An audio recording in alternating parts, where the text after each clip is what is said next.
السلام عليكم ورحمة الله وبركاته. ನನ್ನ ಪ್ರೀತಿಯ ಮಾನ್ಯ ತೀರ್ಪುಗಾರರೇ ಹಾಗೂ ನೆಚ್ಚಿನ ಸಹಪಾಠಿಗಳೇ, ಇವತ್ತು ನಾನು ಝೀನತ್ ಬಕ್ಷ್ ಬಾರ್ಕೂರ್ ಇತಿಹಾಸ ಹಾಗೂ ಬ್ಯಾರಿ ಸಮುದಾಯದ ಉದಯ ಹಾಗೂ ಪಾರಂಪರಿಕ ಅಸ್ತಿತ್ವ ಎಂಬುದರ ಕುರಿತು ಕೆಲವು ಮಾಹಿತಿಗಳನ್ನು ನಿಮ್ಮೊಳಗೆ ಹಂಚಲಿಕ್ಕೆ ನಾನು ಇಷ್ಟಪಡ್ತೇನೆ.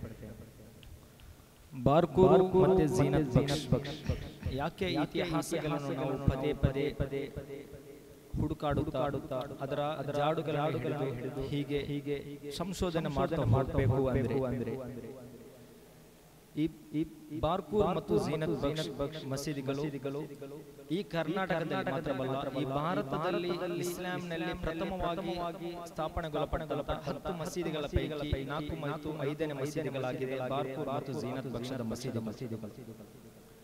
ಈ ಮಸೀದಿಗಳ ಇತಿಹಾಸವನ್ನು ನಾವು ಯಾಕೆ ಕೆದಕಬೇಕು ಎಂಬುದನ್ನು ನಾವು ನೋಡುವುದಾದ್ರೆ ಅಂದ್ರೆ ನಮಗೆ ಒಂದು ಇತಿಹಾಸ ಅಂತ ಇರ್ತದೆ. ಯಾವುದೇ ವ್ಯಕ್ತಿಗೆ ಒಂದು ಇತಿಹಾಸ, ಅವನ ಭಾಷೆಗೆ ಇತಿಹಾಸ, ಅವನ ಸಂಸ್ಕೃತಿಗೆ ಇತಿಹಾಸ, ಅವನ ಸಮುದಾಯಕ್ಕೆ ಇತಿಹಾಸ, ಎಲ್ಲವೂ ಇವೆ. ಹಾಗಾದ್ರೆ ನಮ್ಮ ಇತಿಹಾಸವೇನು? ಅಂದ್ರೆ ನಮ್ಮ ಭಾಷೆ ಎಲ್ಲಿ ಉಗಮವಾಗುತ್ತದೆ? ನಮ್ಮ ಭಾಷೆ ಉಗಮವಾಗಲಿಕ್ಕೆ ಕಾರಣ ನಮ್ಮ ಧಾರ್ಮಿಕ ಉಗಮ, ನಮ್ಮ ಧಾರ್ಮಿಕ ಉಗಮಕ್ಕೆ ಕಾರಣವೇನು? ನಾವಿಲ್ಲಿ ಒಬ್ಬರು ಮುಸ್ಲಿಮರಾಗಿದ್ದೇವೆ, ನಾವಿಲ್ಲಿ ಬ್ಯಾರಿಗಳಾಗಿದ್ದೇವೆ. ಇದು ಹೇಗೆ ಕಾರಣವಾಯಿತು ಎಂಬುದನ್ನು ನೋಡುವಾಗ ನಮಗೆ ಝೀನತ್ ಬಕ್ಷ್ ಮತ್ತು ಬಾರ್ಕೂರಿನ ಇತಿಹಾಸಗಳನ್ನು ಕೆಲವೊಂದು ನೋಡಬೇಕಾಗಿದೆ. ಇನ್ನು ಝೀನತ್ ಬಕ್ಷ್ ಮತ್ತು ಬಾರ್ಕೂರಿನ ಇತಿಹಾಸವನ್ನು ನೋಡುವುದಾದ್ರೆ ಭಾರತಕ್ಕೆ ಬಂದಂತಹ ಮಿಷನರಿ ತಂಡವು ಅಂದ್ರೆ ಇಬ್ನು ಮಾಲಿಕ್ ಇಬ್ನ್ ದೀನಾರ್ ನೇತೃತ್ವದಲ್ಲಿ ಬಂದಂತಹ ಮಿಷನರಿ ತಂಡವು ಇಲ್ಲಿ ಅವರಿಗೆ ಚೇರ್ಮನ್ ರಾಜರ ಮೂಲಕ ಅದ್ದೂರಿ ಸ್ವಾಗತಗೊಳ್ಳುತ್ತದೆ. ಕಾರಣ ಯಾಕಂದ್ರೆ ಇಸ್ಲಾಂಗೆ ಆಕರ್ಷಿತಗೊಂಡಂತಹ ಚೇರ್ಮನ್ ರಾಜ ತಾಜುದ್ದೀನ್ ಅಂತ ಹೆಸರಾಗ್ತಾನೆ, ಬರೋ ದಾರಿ ಮಧ್ಯೆ ಅಸನಿರ್ತಾನೆ, ಆತ ಪತ್ರ ಇಲ್ಲಿಗೆ ಬರೀತಾನೆ ಅಂತ ಇತಿಹಾಸವನ್ನು ನಾವು ನೋಡಿದೆ. ಇದು ಎಷ್ಟು ಸ್ಪಷ್ಟ ಅಂತ ಗೊತ್ತಿಲ್ಲ, ಆದ್ರೆ ಇತಿಹಾಸಗಾರರು ಯಾವತ್ತೂ ಇತಿಹಾಸ ಎಂಬುದು ಅದೊಂದು ಸ್ಪಷ್ಟ ಉಲ್ಲೇಖ ಅಲ್ಲ. ಅದು ಹಲವು ಪುಸ್ತಕಗಳಿಂದ, ಹಲವು ಮಾತುಗಳಿಂದ, ಹಲವು ಘಟನೆಗಳಿಂದ ಹೀಗೆ ಸಾಗಿ ಮೌಖಿಕವಾಗಿ ಲಿಖಿತವಾಗಿ ಬಂದು ಸೇರುವಂತಹ ಒಂದು ಇತಿಹಾಸ. ಅದು ಇತಿಹಾಸಗಾರರು ಹೆಚ್ಚು ಶ್ರಮಿಸಿ ಸತ್ಯಕ್ಕೆ ಹತ್ತಿರವಾದದ್ದನ್ನು ವಿವರಿಸುತ್ತಾರೆ. ಏನೇ ಇರಲಿ, ಈಗ ಮಿಷನರಿ ತಂಡವು ಬಂದು ಇಲ್ಲಿ ಟೋಟಲ್ ಆಗಿ ಪ್ರವಾದಿ ಸಲ್ಲಲ್ಲಾಹು ಅಲೈಹಿ ವಸಲ್ಲಮರ ನುಡಿ ವಚನಗಳು ಮಾತ್ರವಲ್ಲ, ಇಸ್ಲಾಮಿನ ತತ್ವ ಆದರ್ಶಗಳನ್ನು ಈ ಜಗತ್ತಿನಾದ್ಯಂತ ಪಸರಿಸುವ ಉದ್ದೇಶದಿಂದ ಭಾರತಕ್ಕೆ ಒಂದು ತಂಡ ಬಂದು ಇಳಿತದೆ. ಭಾರತಕ್ಕೆ ಬಂದಂತಹ ಇಳಿದ ತಂಡವು ಪ್ರಥಮವಾಗಿ ನಾವು ಏನ್ ನೋಡಬಹುದು, ಪ್ರಥಮವಾಗಿ ಇಸ್ಲಾಂ ಪ್ರಚಾರಗೊಳ್ಳುವ ಒಂದು ಕುರುಹು ನೋಡಿದ್ರೆ ಅದು ಮಸೀದಿಗಳಾಗಿವೆ. ಮೊದಲು ಇಸ್ಲಾಂನ ಪ್ರಚಾರ ಅಂದ್ರೆ ಒಂದು ಕೇಂದ್ರವಾಗಿ ಇಸ್ಲಾಂ ಪ್ರಚಾರವನ್ನು ಪ್ರಾರಂಭಿಸ್ತಾರೆ. ಹಾಗೆ ಪ್ರಥಮವಾಗಿ ಕ್ರಿಸ್ತ ಶಕ 643ರಲ್ಲಿ ನಮ್ಮ ಕೊಡಂಗಲ್ಲೂರಿನಲ್ಲಿ ಒಂದು ಮಸೀದಿಯನ್ನು ಚೇರ್ಮನ್ ಪೆರುಮಾಳ್ ಎಂಬ ಹೆಸರಿನಲ್ಲಿ ಒಂದು ಮಸೀದಿಯನ್ನು ಸ್ಥಾಪಿಸುತ್ತಾರೆ. ನಂತರದಲ್ಲಿ ಕೊಲ್ಲಂ ಕೊಯ್ಲಾಂಡಿ ಎಂಬುದರಲ್ಲಿ ಒಂದು ಮಸೀದಿ, ನಂತರದಲ್ಲಿ ಮಾಡಾಯಿ ಎಂಬುದರಲ್ಲಿ ಮಸೀದಿ, ನಂತರ ನಮ್ಮ ಕರ್ನಾಟಕಕ್ಕೂ ಕೂಡ ಅವರು ಪ್ರವೇಶಿಸುತ್ತಾರೆ. ಆದ್ರೆ ನೇರವಾಗಿ ಯಾರು ಮಾಲಿಕ್ ಇಬ್ನ್ ದೀನಾರ್ ಅವರು ಬಂದು ಅದನ್ನು ಕಟ್ಟುವುದಿಲ್ಲ. ಅವರ ನೇತೃತ್ವದಲ್ಲಿ ಬಂದಂತಹ ಹಲವಾರು ಜನರು ಬರ್ತಾರೆ. ಒಂದು ತಂಡವಾಗಿ ಅದರಲ್ಲಿ ಮಾಲಿಕ್ ಇಬ್ನ್ ಹಬೀಬ್ ಎಂಬವರ ನೇತೃತ್ವದಲ್ಲಿ ಕರ್ನಾಟಕದ ಅಂದ್ರೆ ಅವರು ಉತ್ತರದ ಕಡೆಗೆ ಪ್ರವೇಶಿಸಲು ಇಷ್ಟಪಡ್ತಾರೆ. ನಂತರದಲ್ಲಿ ಬಾರ್ಕೂರ್ ಅಂದ್ರೆ ಬಾರ್ಕೂರ್ಗೆ ಹೇಗೆ ಬಂದು ಮುಟ್ಟಿತು, ಬಾರ್ಕೂರಿಗೆ ಮಿಷನ್ ಹೇಗೆ ಬಂದು ಮುಟ್ಟಿತು ಅಂತ ನೋಡುವಾಗ ಅಲ್ಲಿ ನಮಗೆ ನೋಡುವಾಗ ಅಲ್ಲಿ ಏನು ಇತರ ಸಾರಿಗೆ ಸಂಪರ್ಕದ ವ್ಯವಸ್ಥೆ ಇಲ್ಲದ ಆ ಸಮಯದಲ್ಲಿ ಕೇವಲ ಇದ್ದದ್ದು ಸಮುದ್ರ ಮಾರ್ಗದ ಮೂಲಕ ಸಾಗುವ ಒಂದು ಅವಕಾಶ ಮಾತ್ರ ಇತ್ತು. ನಂತರ ನಾವು ಕೊಡಂಗಲ್, ಮಾಡಾಯಿ, ಕೊಲ್ಲಂ ಕೊಯ್ಲಾಂಡಿ, ನಂತರದಲ್ಲಿ ಅಲ್ಲಿಗೆ ಟಚ್ ಆಗುವಂತಹ ಬಂದರು ಸಿಗುವುದು ಬಾರ್ಕೂರ್. ಅಂದ್ರೆ ಬಾರ್ಕೂರಿಗೆ ಬಂದು ಬರ್ತಾರೆ. ಬಾರ್ಕೂರ್ ನೋಡುವಾಗ ಅಲ್ಲಿ ಬ್ರಾಹ್ಮಿನ್ಸ್ ಮತ್ತು ಜೈನರಿದ್ದ ಆ ಸಮಯ, ಅಂದ್ರೆ ಅವರು ಹೆಚ್ಚು ಜನರಾಗಿದ್ದಾರೆ. ಮಾತ್ರವಲ್ಲ, ಬ್ರಾಹ್ಮಿನ್ಸ್ಗಳು ತಮ್ಮ ವಿಶೇಷ ಕೌಶಲ್ಯಗಳ ಮೂಲಕ ಅಲ್ಲಿನ ಅಧಿಕಾರವನ್ನು ಪಡೆದಿದ್ರು. ಮಾತ್ರವಲ್ಲ, ಜೈನರು ಬಹಳ ಸಶಕ್ತರಾಗಿದ್ದರೂ ಕೂಡ ಆ 7ನೇ ಶತಮಾನದಲ್ಲಿ ಜೈನರು ತಮ್ಮ ಶಕ್ತಿಯನ್ನು ಕಳೆದುಕೊಳ್ತಾ ಬರ್ತಾರೆ. ಮಾತ್ರವಲ್ಲ, ಸಮಾಜದಲ್ಲಿ ತಮ್ಮ ಜಾತಿ ಕಾರಣದಿಂದ, ಸಮಾಜದಲ್ಲಿ ತಮ್ಮ ಧರ್ಮ ಕಾರಣಕ್ಕಾಗಿ ಸ್ವಲ್ಪ ಶೋಷಣೆಗೆ ಒಳಪಟ್ಟಂತಹ ಜೈನ ಧರ್ಮರು ಕೂಡ ಬಾರ್ಕೂರ್ನಲ್ಲಿ ವಾಸ ಮಾಡಿರ್ತಾರೆ. ಹಬೀಬ್ ಇಬ್ನ್ ಮಾಲಿಕ್ ಹಬೀಬರ ನೇತೃತ್ವದಲ್ಲಿ ಬಂದಿದ್ದಂತಹ ಬಾರ್ಕೂರ್ಗೆ ಬಂದ ತಂಡವು ಮೊದಲು ಹೇಗೆ ಇಸ್ಲಾಂ ಇಲ್ಲಿಗೆ ಅಷ್ಟೊಂದು ವ್ಯಾಪಕವಾಗಿ ಅಷ್ಟೊಂದು ಕ್ಷಿಪ್ರವಾಗಿ ಹರಡಿದೆ ಅಂದ್ರೆ ಭಾರತ ಆ ಕಾಲದಲ್ಲಿ ಏನಾಗಿದೆ ಅಂದ್ರೆ ಭಾರತ ಈಗಲೂ ಕೂಡ ಅದರ ಅಲ್ಪ ಸ್ವಭಾವವನ್ನು ಇಟ್ಟುಕೊಂಡ್ರು ಭಾರತ ಜಾತಿ ವ್ಯವಸ್ಥೆಯಿಂದ ಶೋಷಣೆಗೊಳಪಟ್ಟಿತ್ತು. ಜಾತಿಗಳು ಅಷ್ಟೊಂದು ಕ್ರೂರವಾಗಿತ್ತು. ವೈದಿಕ ಸಂಸ್ಕೃತಿಗಳ ಕಠೋರ ನಿಲುವಿನ ಮೂಲಕ ಜಾತಿ ವ್ಯವಸ್ಥೆಗಳು ತಾರವಾಡುತ್ತಿದ್ದ ಈ ಸಂದರ್ಭದಲ್ಲಿ ಇಲ್ಲಿಗೆ ಇಸ್ಲಾಮಿನ ಶಾಂತಿ, ಮಾನವೀಯ ಸಮಾನ ಪಾಲನೆ, ಎಲ್ಲರಿಗೂ ಸಮಾನ ಹಕ್ಕು, ವರ್ಣಭೇದ ಇಲ್ಲದು, ಜಾತಿ ಅಂತಹ ಯಾವುದೇ ಇಲ್ಲದಂತಹ ಒಂದು ಪರಿಶುದ್ಧ ಧರ್ಮದ ತತ್ವಾದರ್ಶಗಳು ಅಲ್ಪ ಇಟ್ಟದ್ದಷ್ಟೇ ಆಗಲೇ ಎಲ್ಲರೂ ಮತಾಂತರಗೊಳ್ಳಿಕ್ಕೆ ಏನು ಆರಂಭಿಸ್ತಾರೆ. ಯಾಕಂದ್ರೆ ಅಷ್ಟೊಂದು ಕ್ರೂರವಾಗಿತ್ತು ಇಲ್ಲಿನ ಜಾತಿ ವ್ಯವಸ್ಥೆ. ಹಾಗೆ ನಮಗೆ ಬಾರ್ಪೂರ್ನಲ್ಲಿ ಅಂದ್ರೆ ನಮ್ಮ ಕೆಲವು ಇತಿಹಾಸಗಳನ್ನು ಅಂದ್ರೆ ನನ್ನ ತಂದೆಯ ಅಂದ್ರೆ ಹೋಗ್ತಾ ಜೈನರಿಗೂ ತಲುಪುವ ಅವಕಾಶ ಹೆಚ್ಚಾಗಿ ನಂತರ ಬಾರ್ಪೂರ್ನಲ್ಲಿ ಅವರು ಮಸೀದಿ ಪ್ರಾರಂಭಿಸ್ತಾರೆ. ಆ ಬಾರ್ಪೂರ್ನಲ್ಲಿ ಮಸೀದಿ ಒಂದು ಇತ್ತು ಅಂತ ಅದಕ್ಕೆ ಕುರುಹುಗಳು ಹೆಚ್ಚೇನಿಲ್ಲ. ಅಂದ್ರೆ ಅಲ್ಲಿನ ಇತಿಹಾಸಗಳನ್ನು ಬರೆದಂತಹ ಯಾವುದೇ ಪರಿಪಾಠ ಇಲ್ಲದ ಸಮಯದಲ್ಲಿ ಮಾತ್ರವಲ್ಲ ಈ ಸಮಯದಲ್ಲಿ 10 ಮಸೀದಿಗಳನ್ನು ಕಟ್ಟಿದ್ರು. ಆ ಚೇರ್ಮಾನ್ ಪೆರುಮಾಲ್ ಮಸೀದಿ ಒಂದೊಂದು ಬಿಟ್ಟು ನಂತರ ಯಾವ ಮಸೀದಿಗೂ ಅವರಿಗೆ ಹೆಸರಿಡುವ ಪರಿಪಾಠವನ್ನು ಇಟ್ಟುಕೊಂಡಿರಲಿಲ್ಲ. ಅಂದ್ರೆ ಯಾರೋ ನಂತರದಲ್ಲಿ ಏನೇನು ಕರೆದ ಮಸೀದಿಗೆ ಹೆಸರಾಗುತ್ತದೆ ಹೊರತು ಒಂದು ಹೆಸರಿಡುವ ಪರಿಪಾಠ ಇಲ್ಲ ಅಂತ ಇತಿಹಾಸದ ಓದಿನ ಮೂಲಕ ಕಾಣಲಿಕ್ಕೆ ಸಾಧ್ಯ. ಇಲ್ಲಿ ಈಗ ನಮಗೆ ಬಾರ್ಪೂರ್ನಲ್ಲಿ ಮಸೀದಿ ಇತ್ತು ಎಂಬುದಕ್ಕೆ ಏನು ಸಾಕ್ಷಿ? ಅಲ್ಲೊಂದು ಅವರು ಬರುವಾಗ ಅಮೃತ ಶಿಲೆಯನ್ನು ತಂದಿರ್ತಾರೆ. ಅಂದ್ರೆ ಶಂಕುಸ್ಥಾಪನೆಗಾಗಿ ನಾವು ಕುಟ್ಟಿ ಅಡಿಕೋದು ಅಂತ ಹೇಳ್ತಾರಲ್ಲ, ಅದೇ ರೀತಿಯಲ್ಲಿ 10 ಅಮೃತ ಶಿಲೆಯನ್ನು ತಂದಿರ್ತಾರೆ. 10 ಮಸೀದಿಯಲ್ಲಿ ಕಟ್ಟಿ ಅಲ್ಲಿಗೆ ಸ್ಥಾಪಿಸ್ತಾರೆ. ಅದರಲ್ಲಿ ನಮ್ಮ ಏನು ಬಾರ್ಪೂರ್ನಲ್ಲಿ ಹಿಜ್ರಾ 22 ರಬೀಲ್ ಅವಲ್ 10ರಂದು ಅಲ್ಲಿ ಒಂದು ಮಸೀದಿ ಸ್ಥಾಪನೆಗೊಂಡಿತು ಎಂಬ ಒಂದು ಅಮೃತ ಶಿಲೆಯಲ್ಲಿ ಬರೆದಿರುವ ಇತಿಹಾಸ ಮತ್ತು ಅಲ್ಲೊಂದು ಬಾಕಿ ಉಳಿದಂತ ಬಾವಿ, ಇವುಗಳು ಮಾತ್ರ ಇಲ್ಲಿನ ಗುರುಗಳಾಗಿ ಬಾಕಿಯಾಗಿದೆ. ಮಾತ್ರವಲ್ಲ, ಇನ್ನು ನೋಡ್ಬೇಕಾದ್ರೆ ಅಲ್ಲಿ ಸಾವಿರಾರು ಈಗ ನೋಡುವಾಗ 60-70ರಷ್ಟು ಮನೆ ಇರುವ ಬಾರ್ಪೂರ್ನಲ್ಲಿ ಮುಂದಿನ ಸಾವಿರಾರು ದಫನ್ ಭೂಮಿಗಳು, ಮರಣ ಭೂಮಿಗಳಿಂದ ದಫನ್ ಖಬರಾಳಿಗಳು ನೋಡುವಾಗ ಅದರ ಇತಿಹಾಸಗಳು ಎಲ್ಲಿ ಹೋಯಿತು? ಇಷ್ಟು ಮುಸ್ಲಿಮರು ಯಾವ ಸಮಯದಲ್ಲಿ ಇದ್ರು? ಅದು ಬಾರ್ಪೂರಿನ ಇತಿಹಾಸವನ್ನು ನಮಗೆ ನೆನಪಿಸ್ತಾರೆ. ನಂತರದಲ್ಲಿ ಬಾರ್ಪೂರಿನಿಂದ ಅಲ್ಲಿ ಹಬೀಬ್ ಮಾಲಿಕ್ ಯಾರಿದ್ದಾರೆ ಅವರು ಇಬ್ರಾಹಿಂ ಎಂಬವರನ್ನು ಕಾಜಿಯಾಗಿ ನೇಮಿಸಿ ನಂತರ ಮಂಗಳೂರಿಗೆ ತಲುಪುತ್ತಾರೆ. ಅಂದ್ರೆ ಬಂದರ್ ಮಾರ್ಗದ ಮೂಲಕ ಮಂಗಳೂರಿಗೆ ತಲುಪುತ್ತಾರೆ. ನಂತರದಲ್ಲಿ ಅಲ್ಲಿ ಇಬ್ರಾಹಿಂ ಎಂಬವರು ಬಾರ್ಪೂರ್ನಲ್ಲಿ ತನ್ನ ದೀನಿ ಪ್ರಚಾರವನ್ನು ಪ್ರಾರಂಭಿಸ್ತಾರೆ. ಇವತ್ತು ಉಡುಪಿ ಏನಿದೆಯೋ ಅಲ್ಲಿನ ಸುತ್ತಮುತ್ತಲಿನ ಪ್ರದೇಶಗಳಲ್ಲಿ ಮುಸ್ಲಿಂ ಸಮುದಾಯ ಹುಟ್ಟಲು ಅವರೇ ಕಾರಣವಾಗ್ತಾರೆ ನೋಡಬಹುದು. ನಂತರದಲ್ಲಿ ಝೀನತ್ ಪಕ್ಷಕ್ಕೆ ತಲುಪಿದಂತಹ ಮಿಷನರಿ ತಂಡವು ಅಲ್ಲಿಯೂ ಕೂಡ ಒಂದು ಮಸೀದಿಯನ್ನು ಕಟ್ಟದೆ. ಇವತ್ತು ಝೀನತ್ ಪಕ್ಷ ಎಂಬ ಹೆಸರೇನಿದೆ ಅದು ಅವರು ಕೊಟ್ಟ ಹೆಸರೇನೂ ಅಲ್ಲ. ಅದು ನಂತರದಲ್ಲಿ 18ನೇ ಶತಮಾನದಲ್ಲಿ ಬಂದಿರುವಂತಹ ಟಿಪ್ಪು ಸುಲ್ತಾನ್ ಮಂಗಳೂರಿನ ಆಡಳಿತ ಮಾಡುವ ಸಮಯದಲ್ಲಿ ಮಸೀದಿ, ಹಳೆ ಮಸೀದಿ, ಇದನ್ನು ನಾನು ಸ್ವಲ್ಪ ಜೀರ್ಣೋದ್ಧಾರ ಮಾಡುವ ಉದ್ದೇಶದಿಂದ ಅದನ್ನು ಸ್ವಲ್ಪ ಅಭಿವೃದ್ಧಿ ಮಾಡ್ತಾರೆ.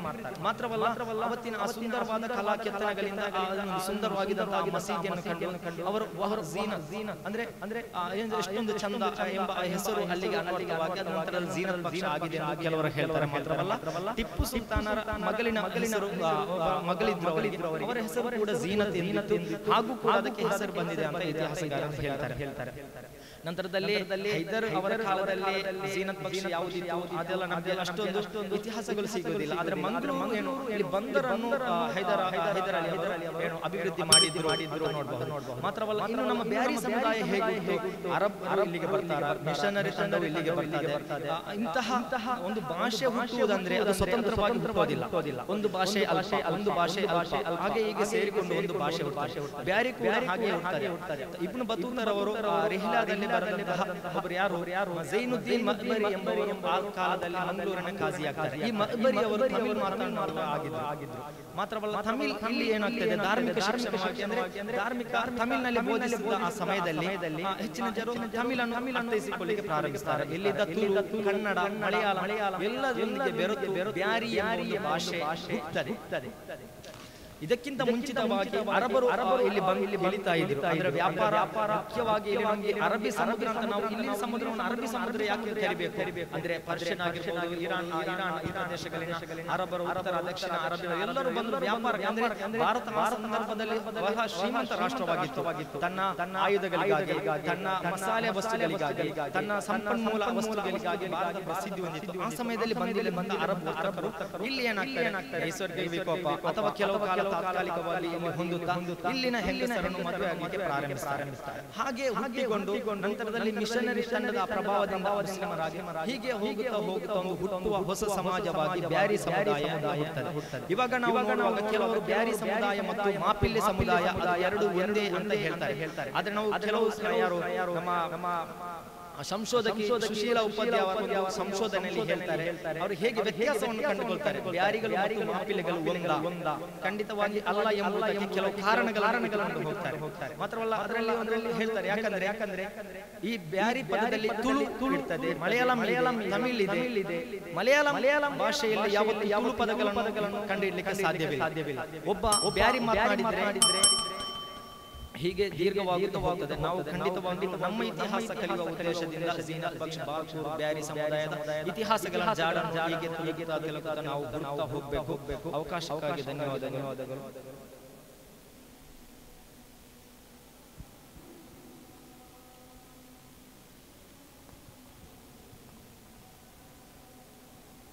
ಇನ್ನು ಪ್ರಶ್ನೋತ್ತರ ಸರ್.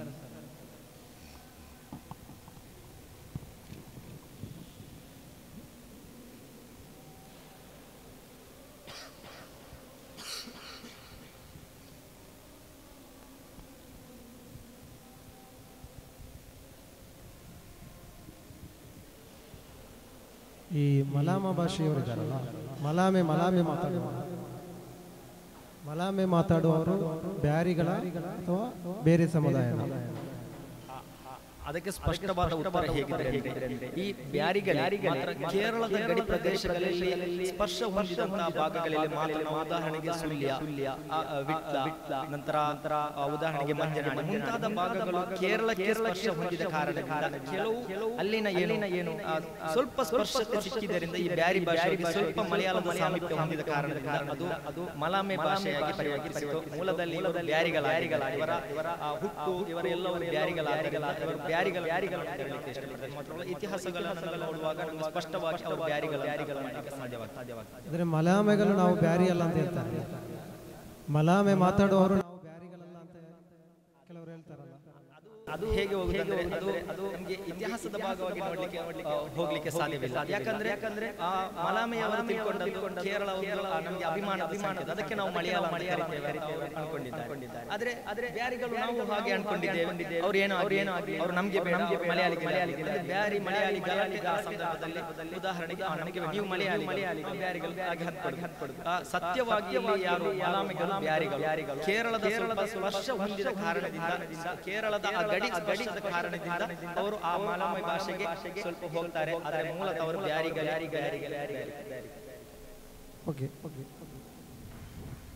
ಅಸ್ಸಲಾಮು ಅಲೈಕುಂ ವರಹಮತುಲ್ಲಾಹಿ ವಬರಕಾತುಹು. ಗೌರವಾನ್ವಿತ ತೀರ್ಪುಗಾರರೇ, ಅದೇ ರೀತಿ ಪ್ರೀತಿಯ ಉಸ್ತಾದರುಗಳೇ, ಈ ಒಂದು ವೇದಿಕೆಯಲ್ಲಿ ನನಗೆ ಚರ್ಚಿಸಲ್ಪಡಬೇಕಾಗಿರುವಂತಹ ಒಂದು ವಿಚಾರ ಮಾಪಿಳ ಕಾವ್ಯ ಶೈಲಿ ಒಂದು ಅವಲೋಕನ ಅಂತ ಹೇಳುವಂತಹ ಒಂದು ವಿಚಾರ.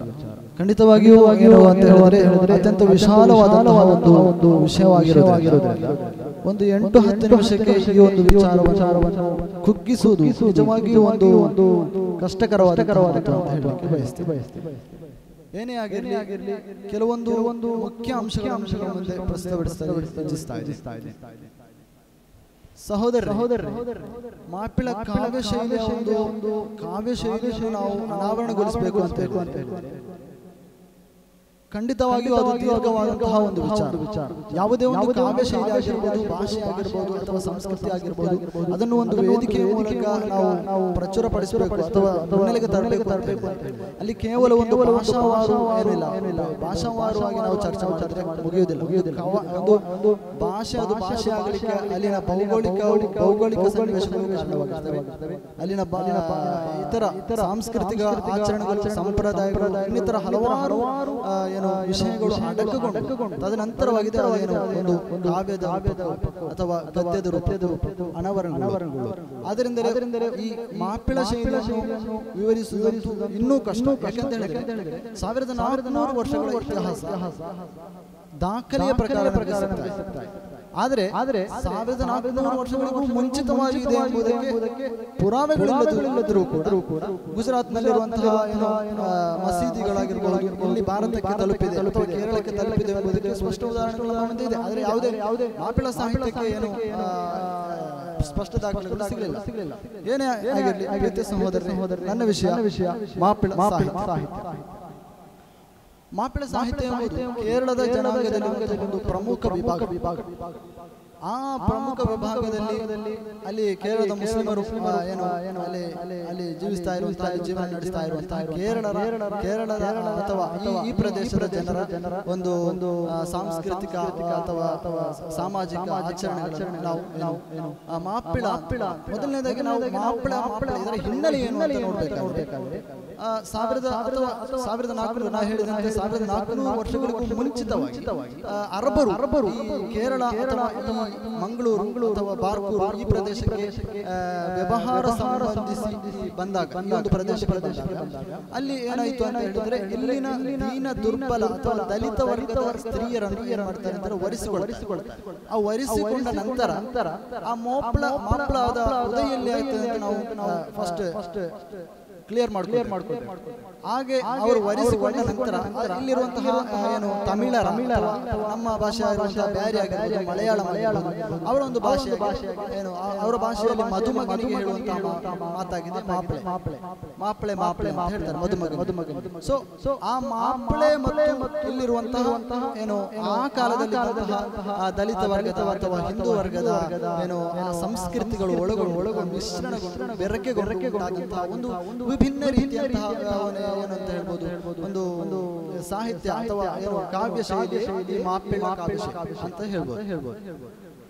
ಏನೇ ಆಗಿರ್ಬೋದು ಇನ್ನು ಪ್ರಮುಖವಾಗಿ ಹೇಳುವುದಾದ್ರೆ ಹೇಳಿದ್ರೆ ಈ ಮಾಪಿಳ ಸಾಹಿತ್ಯ ಕಾವ್ಯದಲ್ಲಿ ಹಲವಾರು ಒಂದು 5 ಹಂತದ ಬೆಳವಣಿಗೆ ನಡೆದಿದೆ. ಅದರಲ್ಲಿ ಆದಿಕಾಲ ಅರಬಿಕ್ ಮಲಯಾಳಂ ಸಾಹಿತ್ಯದ ಬೆಳವಣಿಗೆ, ಸ್ವಾತಂತ್ರ್ಯ ಸಮರ, ಈ ರೀತಿ ಹಲವಾರು ಇದೆ.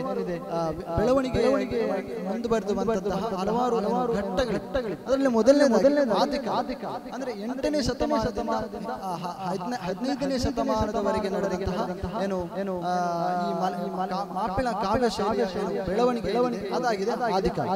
ಇಲ್ಲಿ ಏನಾಯ್ತು ಅಂತ ಹೇಳಿದ್ರೆ ಮೊದಲನೇ ಬಾರಿ ಅರಬಿಗಳು ವ್ಯಾಪಾರಕ್ಕೆ ಒಂದು ಕೇರಳ ಅಥವಾ ಇನ್ನಿತರ ಪ್ರದೇಶಕ್ಕೆ ವ್ಯಾಪಾರಕ್ಕಾಗಿ ಬರ್ತಾರೆ. ಆ ವ್ಯಾಪಾರಕ್ಕೆ ಬಂದು ಅಲ್ಲಿ ಇಲ್ಲಿರುವಂತಹ ದೀನ ದುರ್ಬಲರ ದಲಿತ ಸ್ತ್ರೀಯರನ್ನು ವರಿಸಿ ಇಲ್ಲಿ ಏನು ಸಂಬಂಧವನ್ನು ಬೆಳೆಸಿಕೊಂಡಾಗ ಉಂಟಾದಂತಹ ಆ ಒಂದು ಶೈಲಿ ಮತ್ತು ಇಲ್ಲಿ ಅರಬಿಕ್ ಮತ್ತು ಏನು ಇಲ್ಲಿರುವಂತಹ ಇತರ ಭಾಷೆಗಳಿಂದ ಮಿಶ್ರಣಗೊಂಡ ಅಲ್ಲಿ ಏನಾಯ್ತು ಅಂತ ಹೇಳಿ ಮಾಪಿಳ ಅಥವಾ ಇಲ್ಲಿರುವಂತಹ ಇನ್ನೊಂದು ಭಾಷೆ ಏನಾಯ್ತು ರೂಪ ಪಡೆಯಿತು ಅಥವಾ ಅರಬಿಕ್ ಮಲಯಾಳ ರೂಪವು ಕೂಡ ಇದರಿಂದ ಉಂಟಾಯಿತು. ಇದು ಆದಿಕಾಲದಲ್ಲಿ ನಡೆದಿದೆ. ಇನ್ನು ಅರಬಿ ಮಲಯಾಳಂ ಸಾಹಿತ್ಯದ ಬೆಳವಣಿಗೆ ಇದು ಮುಂದುವರಿದು ಸುಮಾರು ವರ್ಷಗಳ 500-600 ಅಥವಾ 700 ವರ್ಷಗಳ ನಂತರ ಏನಾಯ್ತು ಅಂತ ಹೇಳಿದ್ರೆ ಅರಬಿ ಮಲಯಾಳಂ ಅವರು ಬರುವ ಮೂಲಕ ಅರಬಿ ಮಲಯಾಳಂ ಸ್ಟಾರ್ಟ್ ಆದ್ರು. ತದನಂತರದಲ್ಲಿ ಏನಾಯ್ತು ಅಂತ ಹೇಳಿದ್ರೆ ಅರಬಿ ಮಲಯಾಳಂ ಅಂತ ಒಂದು ಕಾಲಘಟ್ಟ ಬೆಳವಣಿಗೆ ಆ ಕಾಲಘಟ್ಟದ ಬೆಳವಣಿಗೆಗಳು ನಾವು ಹೆಸರಿಸಬಹುದು. ಯಾಕೆಂತ ಹೇಳಿದ್ರೆ ಆ ಒಂದು ಸಂದರ್ಭದಲ್ಲಿ ಹಾಡುಗಳು ಮಾಪಿಳೆಯ ಹಾಡುಗಳಾಗಿರ್ಬೋದು. ಅತಿ ಮುಖ್ಯವಾಗಿ ನಮಗೆ ಗೊತ್ತಿರಬಹುದು ಏನು ನಮ್ಮ ಅಲ್ಲಾ ತೀರಿ ಪೇರು ಆ ರೀತಿಯ ಏನು ಮೊಹಿಯುದ್ದೀನ್ ಮಾಲೆ ಆಗಿರ್ಬೋದು. ಈ ರೀತಿಯ ಹಾಡುಗಳು ಉಗಮಗೊಳ್ಳುವುದು ಎರಡನೇ ಘಟ್ಟದಲ್ಲಿ ಎರಡನೇ ಸನ್ನಿವೇಶದಲ್ಲಿ ಏನು ಅರಬಿಕ್ ಮಲಯಾಳ ಸಾಹಿತ್ಯದ ಬೆಳವಣಿಗೆ ಆ ಒಂದು ಸಂದರ್ಭದಲ್ಲಿ ಆಗಿದೆ. ಈ ರೀತಿಯ ಏನು ಕಾವ್ಯ ಶೈಲಿ ಆರಂಭಗಳು ಅಲ್ಲಿ ಅತಿ ಪ್ರಮುಖವಾಗಿ ನಾವು ಗಮನಿಸಲಿಕ್ಕೆ ಕಾಲಿ ಮುಹಮ್ಮದ್ ಆಗಿರ್ಬೋದು, ವಳಿಯಂಗೋಡು ಉಮರ್ ಕಾಲಿ ಆಗಿರ್ಬೋದು ಅಥವಾ ಇನ್ನಿತರ ಹಲವಾರು ಪ್ರಗಲ್ಭ ಅರಬಿ ಮತ್ತು ಇಲ್ಲಿನ ಪ್ರದೇಶವಾರು ಸಾಹಿತ್ಯದ ಬಗ್ಗೆ ಅರಿವಿದ್ದಂತಹ ಹಲವಾರು ಮಹಾನ್ ಪ್ರತಿಭೆಗಳು ಕಳೆದು ಹೋಗಿದ್ದು ಈ ಒಂದು ಘಟ್ಟದಲ್ಲಿ ಅಂತಾನೆ ಹೇಳ್ಬೋದು. ಮೂರನೇದಾಗಿ ಸ್ವಾತಂತ್ರ್ಯ ಸಮರ ಇದು ಕೇವಲ ಧಾರ್ಮಿಕತೆಗೆ ಮಾತ್ರ ಸೀಮಿತವಾಗಿದೆ. ನಂತರದ ಕಾಲದಲ್ಲಿ ಏನಾಯ್ತು ಅಂತ ಹೇಳಿದ್ರೆ ಇಲ್ಲಿ ಸ್ವಾತಂತ್ರ್ಯಕ್ಕಾಗಿ ಹೋರಾಡುವ ಸಂದರ್ಭದಲ್ಲಿ ಇಡೀ ಮಲಯಾಳಂ ಕಾವ್ಯವನ್ನು ಇಟ್ಟುಕೊಂಡು ಏನು ಸಮರಗಳು ನಡೆಸಿದಂತಹ ಉದಾಹರಣೆಗಳು ನಮಗೆ ಕಾಣಲು ಸಾಧ್ಯವಾಗ್ತದೆ. ಇನ್ನು ನವೋತ್ಸಾಹಕ ಅಂತ ಹೇಳಿದ್ರೆ ಈ ಒಂದು ಕಾಲಘಟ್ಟದಲ್ಲಿ ಏನಾಯ್ತು ಈ ಒಂದು ಸೆಕ್ಷನ್ ನಲ್ಲಿ ಏನಾಯ್ತು ಅಂತ ಹೇಳಿದ್ರೆ ಧಾರ್ಮಿಕ ಚೌಕಟ್ಟಿನಿಂದ ಹೊರಗೆ ಅದುವರೆಗೂ ಏನಾಗ್ತದೆ ಅಂತ ಹೇಳಿದ್ರೆ ಧಾರ್ಮಿಕ ಸಂಬಂಧಿತವಾದಂತಹ ವಿಚಾರಗಳಿಗೆ ಮಾತ್ರ ಸೀಮಿತವಾಗಿದ್ದಂತಹ ಈ ಮಾಪಿಳ ಶೈಲಿ ತದನಂತರದ ಕಾಲದಲ್ಲಿ ಏನಾಯ್ತು ಅಂತ ಹೇಳಿದ್ರೆ ಧಾರ್ಮಿಕ ಚೌಕಟ್ಟಿನಿಂದ ಹೊರಗೆ ಹೋಗಿ ಇನ್ನೂ ವಿಶಾಲವಾದಂತಹ ಮನೋಭಾವನೆ ಪಡೆಯುವುದು. ಉದಾಹರಣೆಗೆ ಉಂಡುಸೆಗೆ ಆ ರೀತಿಯಾದಂತಹ ಹಲವಾರು ಕಾವ್ಯಗಳು ಬರಲಿಕ್ಕೆ ಸ್ಟಾರ್ಟ್ ಆಯ್ತು. ಇನ್ನು ಆಧುನಿಕ ಕಾಲ ನಮಗೆ ಗೊತ್ತೇ ಇದೆ. ಈ ಮಾಪಿಳೆಯ ಕಾವ್ಯ ಶೈಲಿಯಲ್ಲಿ ಅನುಸರಿಸಿಕೊಂಡು ಹೊಸ ಹೊಸ ರೀತಿಯಾದಂತಹ ಇಂಟರ್ನೆಟ್ ನ ಮೂಲಕ ಈಗ ಪ್ರಸ್ತುತ ಸಮಯದಲ್ಲಿ ನಡೀತಾ ಇರುವಂತಹ ಕಾರ್ಯಗಳು ನಡೀತಾ ಇದೆ. ಇನ್ನು ಮಾಪಿಳ ಸಾಹಿತ್ಯದ ಮುಖ್ಯ ವೈಶಿಷ್ಟ್ಯಗಳನ್ನು ನೋಡಿದಾಗ ಮೊದಲನೇದಾಗಿ ಈ ಒಂದು ಮಾಪಿಳ ಸಾಹಿತ್ಯ ಅತ್ಯಂತ ಪ್ರಮುಖವಾಗಿ ಇಸ್ಲಾಮಿಕ್ ಪರಿಕಲ್ಪನೆಗಳನ್ನು ಹೊಂದಿದೆ. ಇಸ್ಲಾಮಿಕ್ ಪರಿಕಲ್ಪನೆ ಅಂದ್ರೆ ಮೂಲತಃ ಅರಬ್ ದೇಶದಿಂದ ಬಂದಿರುವುದು. ಅದು ಸಂಪೂರ್ಣವಾಗಿ ಮುಕ್ಕಾಲು ಭಾಗಗಳು ಕೂಡ ಏನು ಅಂತ ಹೇಳಿದ್ರೆ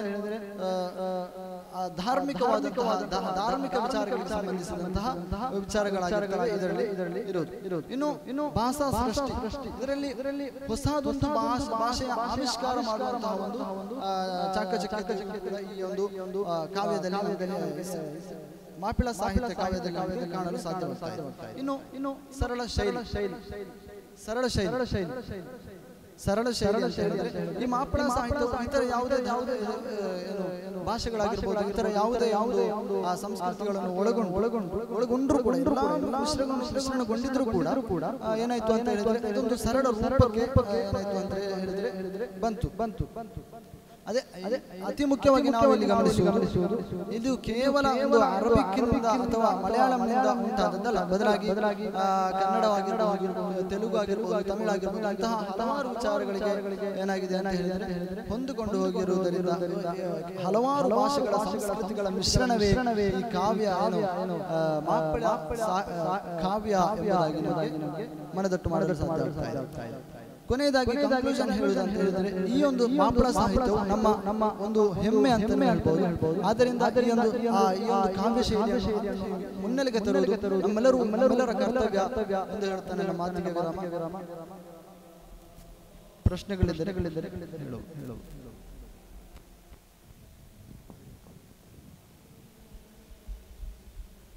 ಈ ಮಾಪಿಲ್ಲ ಬಾಟು ಇಸ್ಲಾಮಿಕ್ ಚೌಕಟ್ಟಿನಲ್ಲಿ ಬರ್ತದೆ ಅಂತ ಹೇಳಿದ್ರಲ್ಲ, ಮಾಪಿಲ್ಲ ಬಾಟು ಇಸ್ಲಾಮಿಕ್ ಚೌಕಟ್ಟಿನಲ್ಲಿ ಬರ್ತದೆ ಅಂತ ಹೇಳಿದ್ರೆ ಹೇಳಿದ್ದೀರಿ ಅಂತ ಹೇಳ್ತಾ ಇದ್ದೀರಿ. ಇಸ್ಲಾಮಿಕ್ ಚೌಕಟ್ಟಿನಲ್ಲಿ ಬರ್ತದಾ ಇಲ್ವಾ ಅಂತ ಅಲ್ಲಿ ಧಾರ್ಮಿಕ ಚೌಕಟ್ಟಿನಿಂದ ಹೊರಗಡೆ ಹೋದದ್ದು ಇದೆ. ಆಧುನಿಕ ಕಾಲದಲ್ಲಿ ಹೊರಗಡೆ ಹೋದದ್ದು ಇದೆ. ಆದ್ರೆ ಮೂಲ ಏನಾಗಿದೆ ಅಂತ ಹೇಳಿದ್ರೆ ನಮ್ಮ ಧಾರ್ಮಿಕವಾದಂತಹ ಆಶಯದಿಂದಲೇ ಬಂದಿದೆ.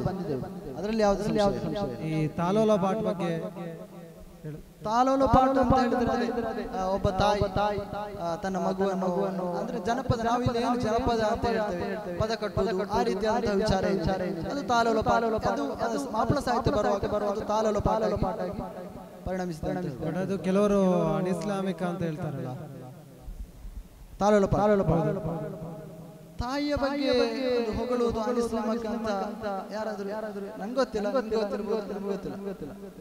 ತಾಲೋಲ ಪಾಠಲ್ಲಿ ಕೆಲವರು ಈ ಮದುವೆ ಸಂದರ್ಭದಲ್ಲೆಲ್ಲ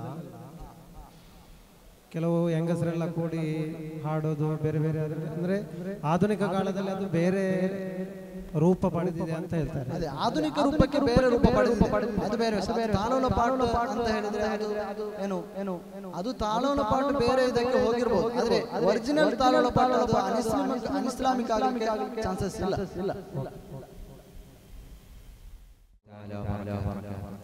ಬಿಸ್ಮಿಲ್ಲಾಹಿರ್ರಹ್ಮಾನಿರ್ರಹೀಮ್. ಅಲ್ಹಮ್ದುಲಿಲ್ಲಾಹಿ ರಬ್ಬಿಲ್ ಆಲಮೀನ್. ಅಸ್ಸಲಾತು ವಸ್ಸಲಾಮು ಅಲಾ ಅಶ್ರಫಿಲ್ ಮುರ್ಸಲೀನ್ ವಅಲಾ ಆಲಿಹಿ ವಸಹ್ಬಿಹಿ ಅಜ್ಮഈನ್. ಈ ಸುಂದರವಾದ ವೇದಿಕೆಯಲ್ಲಿ ನನ್ನ ಅರ್ಪಿತವಾದಂತಹ ವಿಷಯ ಬ್ಯಾರಿಗಳ ಮೇಲೆ ಮದ್ರಸಾದ ಪ್ರಭಾವ. ಈ ವಿಚಾರವಾಗಿ ಮಾತನಾಡುವ ಇದೊಂದು ಸೂಕ್ಷ್ಮವಾದ ವಿಷಯ.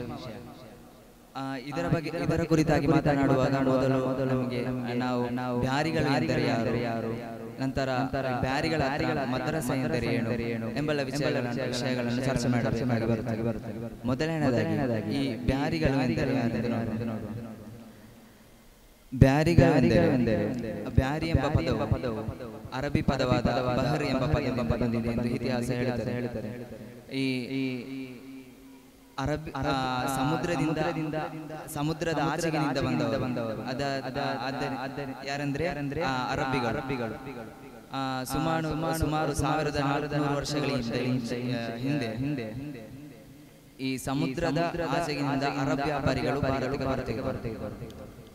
ಅವರನ್ನು ಬಹಾರಿಗಳು ಎಂದು ಕರೆದು ನಂತರ ಅದು ಬ್ಯಾರಿಗಳಾಗಿ ಮಾರ್ಪಾಡಾಯಿತು ಎಂದು ಇತಿಹಾಸ ಹೇಳ್ತದೆ. ಈ ಮೂಲತಃ ಈ ಬ್ಯಾರಿಗಳು ಅಂದ್ರೆ ಮಾಪ್ಲಗಳು ಅಥವಾ ಮಾಪ್ಲದಿಂದ ಕವಲೊಡೆದಂತಹ ಜನ. ಇನ್ನು ಸಂಕ್ಷಿಪ್ತವಾಗಿ ಹೇಳುವುದಾದರೆ ತುಳುನಾಡಿನ ಮಾಪ್ಲಗಳನ್ನು ಬ್ಯಾರಿಗಳು ಎಂದು ನಾವು ಹೇಳ್ಬಹುದು. ಈ ಮಾಪ್ಲಗಳಿಗೆ ಮಾಪ್ಲಗಳು ಎಂದು ಹೆಸರು ಬರಲು ಅದಕ್ಕೂ ಒಂದು ಇತಿಹಾಸವಿದೆ. ಏನಂದ್ರೆ 1400 ವರ್ಷಗಳಿಗಿಂತ ಮುಂಚೆ ಅರಬ್ ವ್ಯಾಪಾರಿಗಳು ಈ ಭಾರತಕ್ಕೆ ಬಂದಾಗ ಅವರು ಇಲ್ಲಿಯ ಸ್ಥಳೀಯ ಹೆಣ್ಮಕ್ಕಳನ್ನು ಮದುವೆ ಆಗ್ತಾರೆ.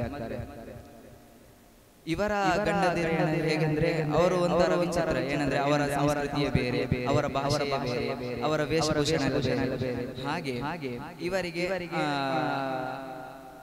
ಈ ಹೊರಗಿನಿಂದ ಬಂದ ಗಂಡಂದಿರಿಗೆ ಅಲ್ಲಿ ಮಾಪ್ಲಗಳೆಂದು ಕರೆಯುತ್ತಾರೆ.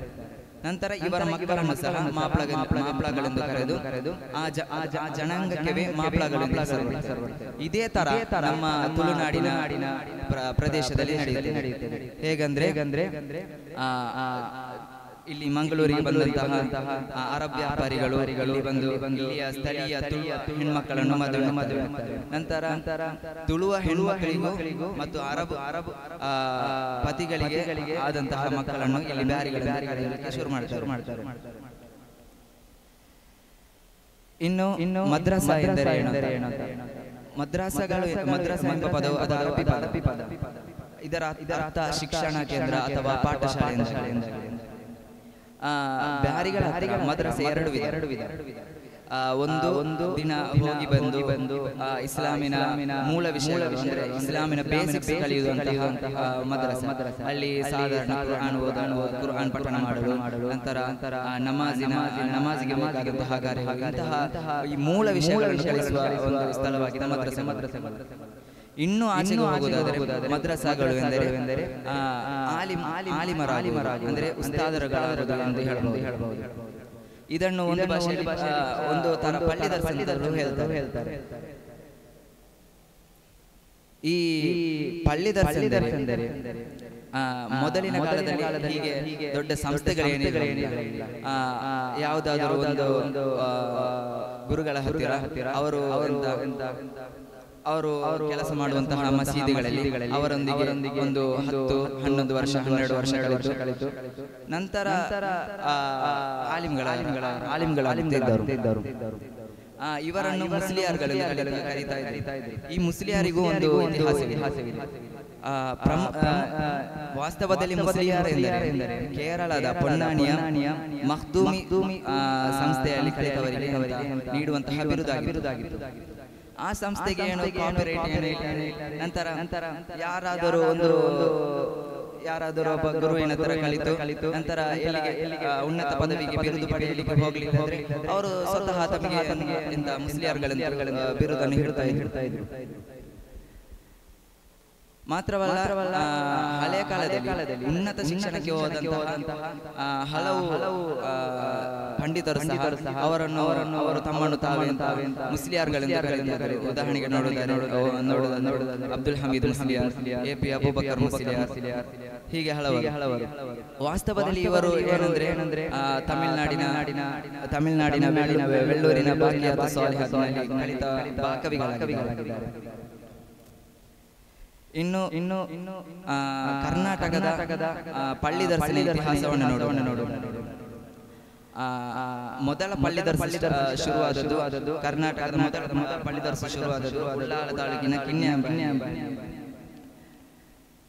ಇನ್ನು ಕರ್ನಾಟಕದ ಶಾಫಿ ಕರ್ಮಶಾಸ್ತ್ರದ ವಿಭಾಗದಲ್ಲಿ ಮೊದಲನೇ ಶರಿಯತ್ ಕಾಲೇಜ್ ಅಂದ್ರೆ ಉನ್ನತ ವಿದ್ಯಾಭ್ಯಾಸದ ಸಂಸ್ಥೆ ಶುರುವಾದದ್ದು ಸೈಯದ್ ಮದಲಿ ಕಾಲೇಜ್ 1970ರಲ್ಲಿ.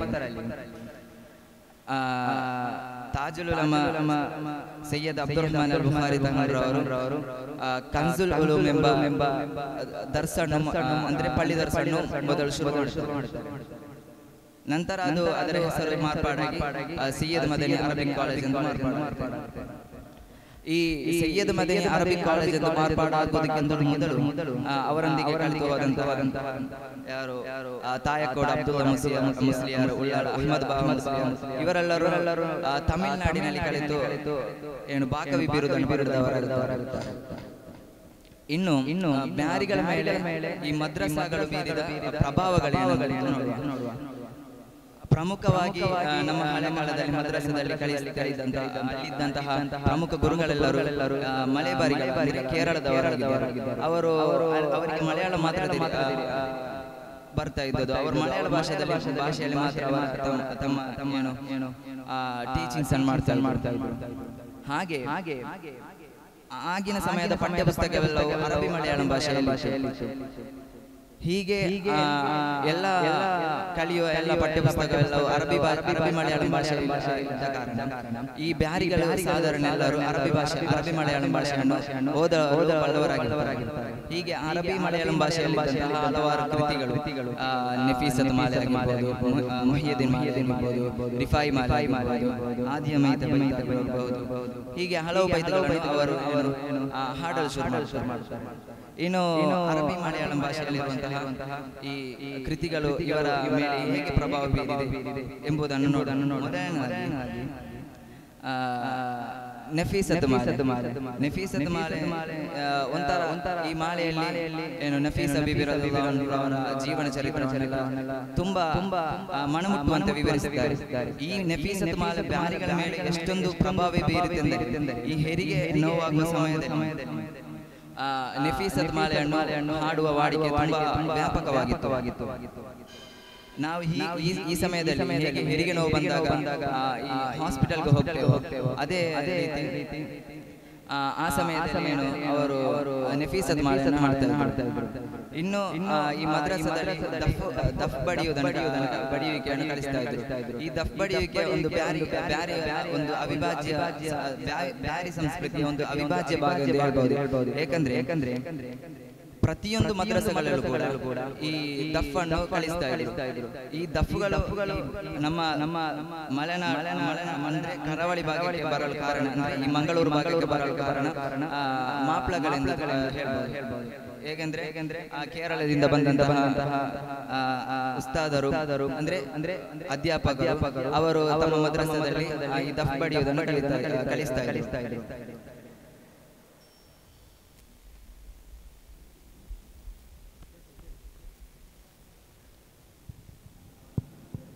ಮದ್ರಸಾಗಳಿಂದ ನಮ್ಮ ಈ ಬ್ಯಾರಿ ಸಮುದಾಯಕ್ಕೆ ಸಿಕ್ಕಿದ್ದು ಏನು ಅಂದರೆ, ಉಳಿದ ಸಮುದಾಯಗಳು ಉರ್ದು ಭಾಷಿಕ ಮುಸ್ಲಿಂ ಸಮುದಾಯ ಕಂಪ್ಯಾರಿಟಿವ್ಲಿ ಅವರನ್ನು ನಮ್ಮನ್ನು ತುಲನೆ ಮಾಡಿ ನೋಡುವಾಗ ಬ್ಯಾರಿ ಸಮುದಾಯಕ್ಕೆ ಏನು ಸಿಕ್ಕಿದೆ ಅಂತ ನೀವು ಹೇಳಬೇಕು.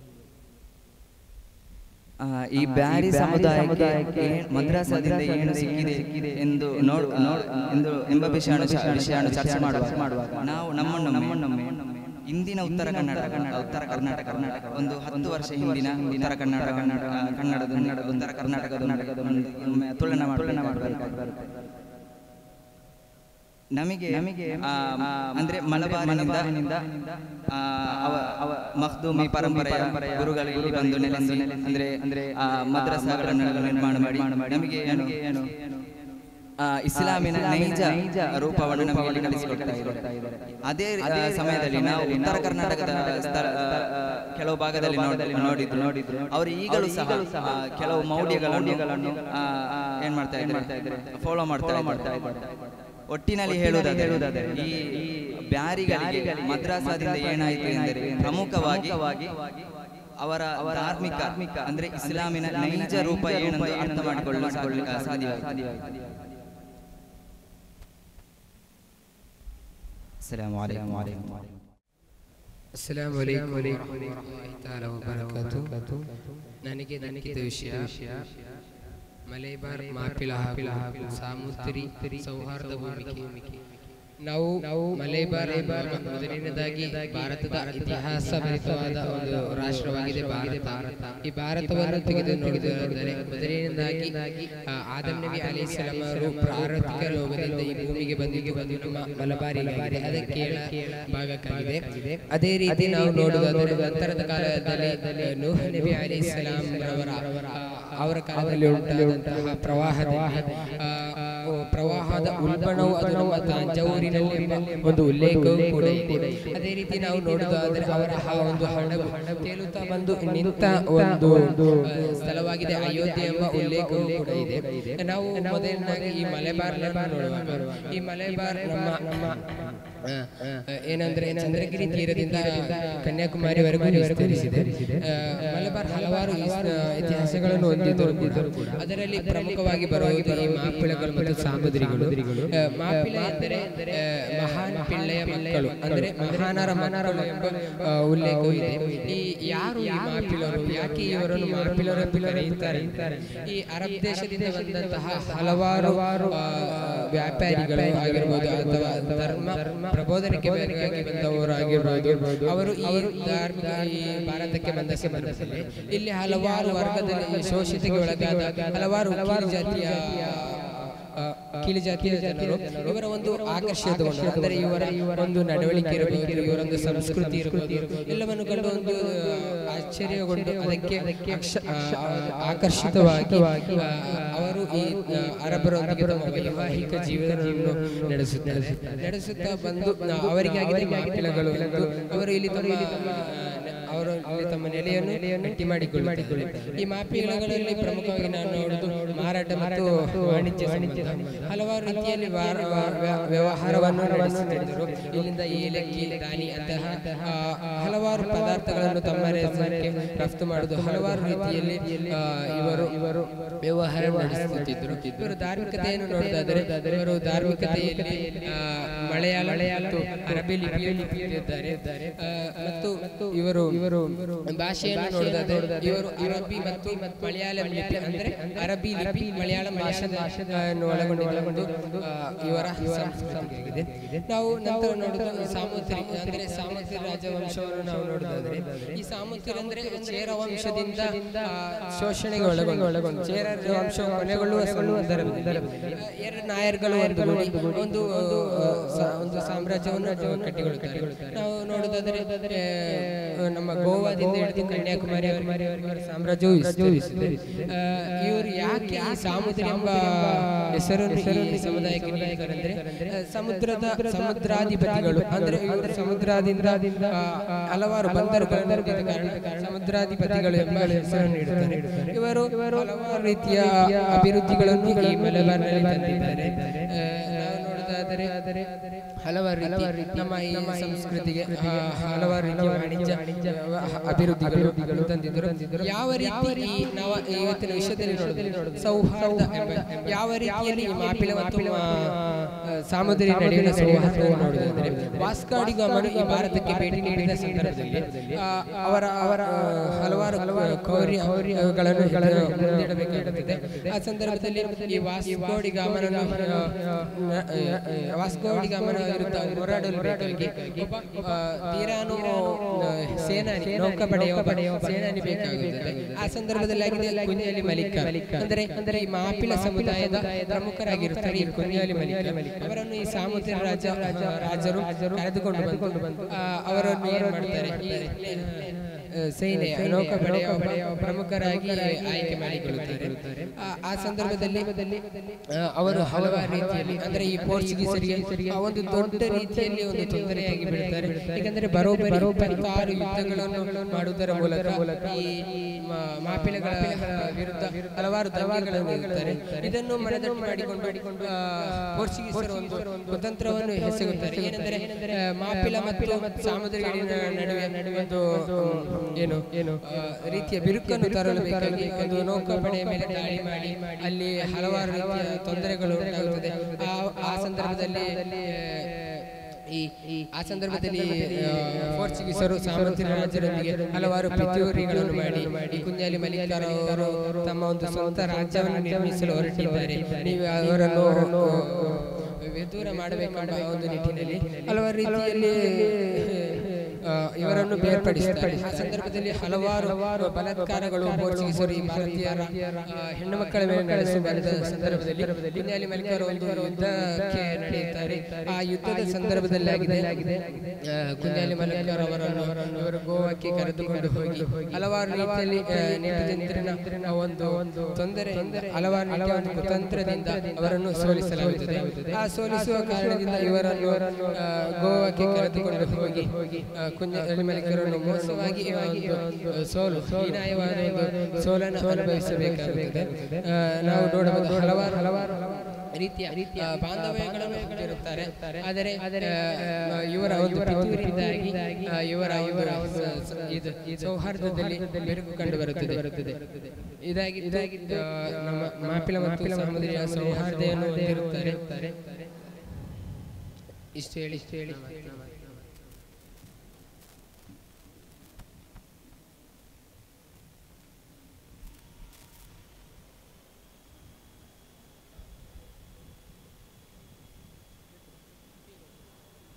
ಆದಮ್ ನಬಿ ಅಲಿ ಇಸ್ಲಾಂ ರವರು ಇಳಿದಿದ್ದು ಎಲ್ಲಿ?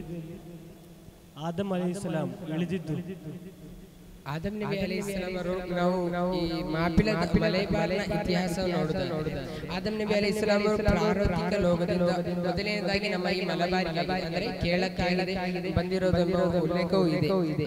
ಅದರಿಂದ ಅಂದರೆ ಒಂದು ಹೆಜ್ಜೆ ನಮ್ಮ ಶ್ರೀಲಂಕಾ ಮತ್ತೊಂದು ನಮ್ಮ ಈ ಕೇಳ ಪ್ರಾಂತ್ಯವಾಗಿದೆ. ಆದ್ದರಿಂದ ಮಲಬಾರ್ನ ಒಂದು ಪೂರ್ವಕಾಲಿಕ ಒಂದು ಇತಿಹಾಸ ಇದೆ.